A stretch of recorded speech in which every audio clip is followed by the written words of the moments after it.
Bismillahirrahmanirrahim. Assalamualaikum warahmatullahi wabarakatuh. Sahabat-sahabat, kita kembali berjumpa. Saya ucapkan terima kasih atas kunjungan sahabat-sahabat di channel ini. Ada hal yang perlu mungkin untuk kita diskusikan, perlu kita bahas lagi, dan tentu sebentar akan saya tampilkan cuplikan video untuk kita mereaksi saja ya, memberikan reaksi kita, memberikan pandangan kita terhadap pernyataan-pernyataan dari cuplikan video yang saya tampilkan itu. Jadi itu yang kita lakukan ya dari setiap episode video yang saya buat, membahas soal radikalisme, membahas soal isu, membahas soal urusan-urusan politik atau apapun itu, kita hanya sebatas memberikan pandangan secara pribadi. Toh pada akhirnya nanti kalian yang menyaksikan video ini ada yang berbeda pandangan dengan saya, itu menjadi sesuatu yang wajar. Nah, tidak mungkin setiap orang yang menyaksikan video ini akan satu pemahaman dengan saya atau satu pemahaman dengan orang yang saya reaksi itu. Tapi tentu kita akan berdialog dengan sehat, berdialog dengan bijak ya. Minimal kita berdiskusi di kolom komentar bagaimana pandangan kalian soal apa yang saya sampaikan, soal apa yang saya tampilkan. Kita beberapa waktu yang lalu banyak mengangkat soal isu polemik nasab, soal diragukannya nasab Ba'alawi atau Ubaidillah yang banyak diangkat oleh beberapa tokoh-tokoh sekelas Kiai Imad, sekelas Gus Abbas yang banyak melakukan ceramah-ceramah, kemudian meluruskan beberapa sejarah-sejarah yang beliau anggap ini sudah melenceng. Nah, itu tugas mereka. Mereka berkeliling menyampaikan juga di sosial media, terkhusus di YouTube. Kemudian di beberapa waktu yang lalu yang saya lihat Gus Abbas juga gencar melakukan kunjungan di pondok-pondok pesantren, melakukan pencerahan dan kemudian meluruskan sejarah, karena saya perhatikan juga Gus Abbas kuat dalam pemahaman sejarahnya. Jadi seperti itu. Nah, saya pikir sahabat-sahabat sudah melihat thumbnail dari video ini, siapa sih yang ingin kita diskusikan, siapa sih yang ingin kita bahas ini. Ini lepas dari persoalan apa ya, kita tidak sedang memprovokasi, kita tidak sedang mengalamatkan kebencian kepada salah satu kelompok ya. Kita hanya sebatas mengkaji dan kemudian coba kita berpikir secara sehat, berpikir secara jernih, apakah sesuatu yang saat ini sedang terjadi, bagaimana caranya kita melakukan apa ya, perbandingan. Agar apa? Agar kita bisa menemukan pencerahan. Sehingga saya juga menyaksikan beberapa pandangan-pandangan, beberapa tokoh yang pada akhirnya menguatkan nasab Ba'alawi. Di sisi yang lain saya juga banyak mengangkat persoalan yang membahas soal rungkapnya nasab Ba'alawi itu. Ya begitu. Nah, menurut saya secara pribadi, saya condong ke kajian yang kemudian dilakukan oleh Kiai Imaduddin, termasuk dengan tesis yang beliau lakukan, termasuk dengan gerakan-gerakan yang beliau lakukan. Tapi di urusan politiknya itu saya pikir mungkin saya tidak bahas itu, karena mungkin saya tidak sepakat kalau dikaitkan soal urusan politik. Itu urusan mereka saja. Tapi pada persoalan kajiannya saya suka dan saya lumayan mengikuti itu. Nah, di awal mungkin sahabat-sahabat sudah melihat sendiri di thumbnail video juga bahwa yang kita ingin bahas ini adalah Habib Umar. Habib Umar yang beberapa waktu yang lalu memang berkunjung ke Indonesia, bertemu dengan beberapa tokoh-tokoh penting di Indonesia, termasuk tokoh-tokoh politik, begitu juga dengan beberapa ulama-ulama atau beberapa habaib ya, beliau bertemu dengan itu. Kemudian sempat di beberapa waktu yang lalu ini dibahas oleh Gus Fuad, atau Gus Fuad berkomentar soal kehadiran atau kedatangan Habib Umar di Indonesia. Menurut pandangan Gus Fuad, Ini kan kedatangan Habib Umar itu ada dalam peristiwa dipersoalkannya nasab Ba'alawi itu. Sedangkan kita tahu sendiri bahwa Habib Umar ini adalah bagian dari itu. Ya, ini saya tegaskan lagi ya, teman-teman, sahabat-sahabat yang memang cinta kepada Habib Umar. Saya tidak sedang menjelek-jelekkan Habib Umar, itu saja. Saya hanya ingin mengkaji pandangan atau pernyataan Gus Fuad soal kedatangan Habib Umar pada waktu itu di Indonesia. Jadi itu ya.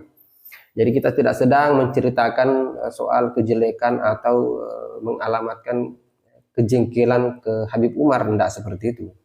Kita hanya sebatas mengkaji. Di sini saya putarkan dulu cuplikan video di mana Gus Fuad melakukan memberikan pernyataan soal pandangan beliau kehadiran Habib Umar pada waktu itu. Setelah itu kita diskusikan secara bijak ya. Jadwal roadshow Habib Umar Al-Hafid gitu ya di Indonesia. Dalam suasana seperti itu tuh ngapain gitu? Panitianya itu kan cari gara-gara kayak gitu. Cari gara-gara ya Habib Umar Al-Hafid kan ulama besar, banyak orang meyakini sebagai wali. Mbok sudah memberkahi Yaman yang berantakan itu. Kalau Indonesia kan nggak berantakan, baik-baik saja. Mau diberkahi apa lagi? Nah pertanyaannya gini, kayak dulu Gus Yahya sebelum jadi ketum PBNU itu kesini itu mau memberi berkah atau minta berkah yang jelas dong. Nah, itu kalau di sini mau memberi berkah, Indonesia itu sudah penuh berkah. Yang butuh berkah itu Yaman. Gitu loh. Ini bukan masalah pribadi, bukan masalah ini lah. Bagi saya itu kan ngaco itu kayak gitu itu.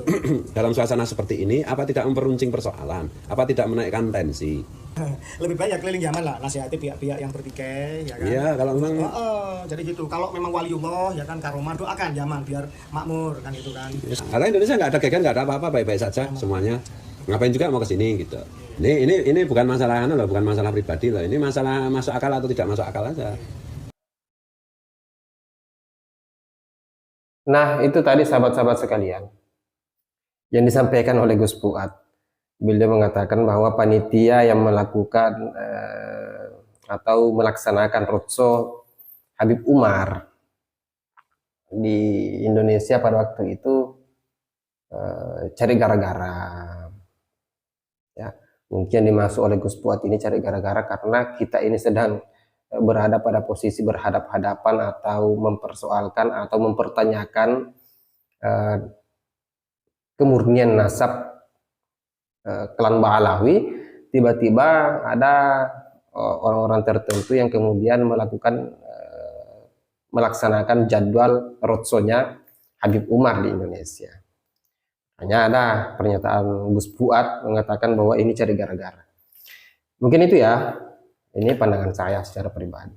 Yang kedua adalah yang disampaikan oleh Gus Fuad ini, apakah kehadiran Habib Umar di Indonesia ini kaitannya soal memberikan keberkahan kepada Indonesia.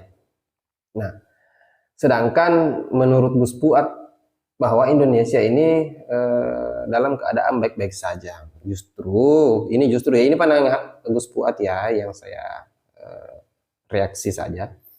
Justru menurut Gus Fuad, Yaman itu sedang tidak baik-baik saja. Kenapa tidak fokus? Kalau memang beliau adalah seorang waliullah, beliau adalah seorang yang memiliki karomah yang luar biasa.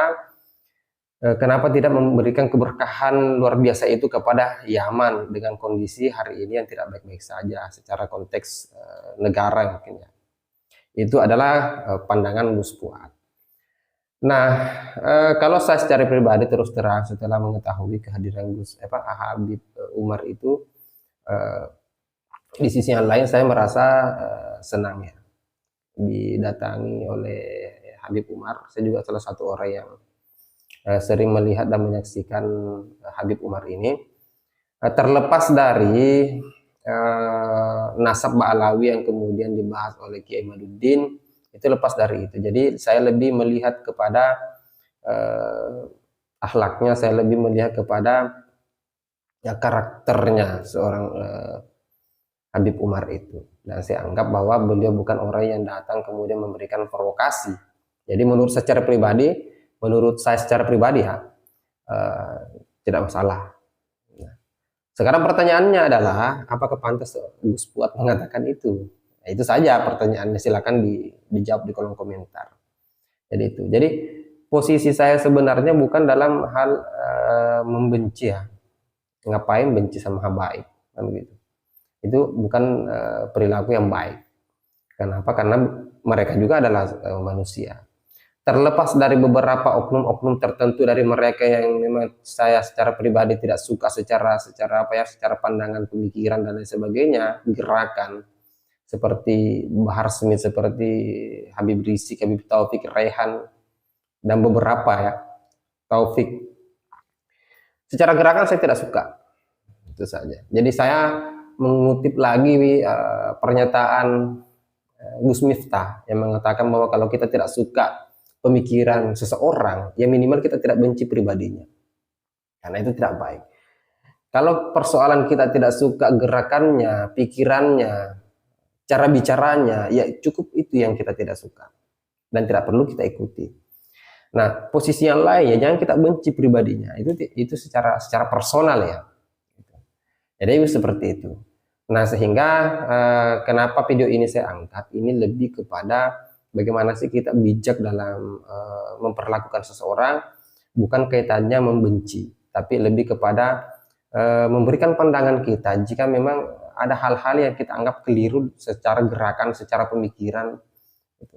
Sama seperti gerakan-gerakan Bahar Smith yang banyak saya komentari, yang banyak saya bahas di channel ini juga, karena memang secara gerakan saya tidak suka. Sehingga harus kita berikan pandangan kita, harus kita lakukan gerakan-gerakan mengkanter itu agar apa? Agar tidak banyak orang yang kemudian mengaminkan atau mengiyakan gerakan-gerakannya Bahar Smith yang lebih kepada arahnya provokasi. Jadi seperti itu. Baik, mungkin itu saja sahabat-sahabat sekalian. Kita ketemu di video selanjutnya. Silakan tinggalkan jejak kalian di kolom komentar. Mari kita berdiskusi. Akhir kata, wallahul muwaffiq ila aqwamit thoriq. Assalamualaikum warahmatullahi wabarakatuh.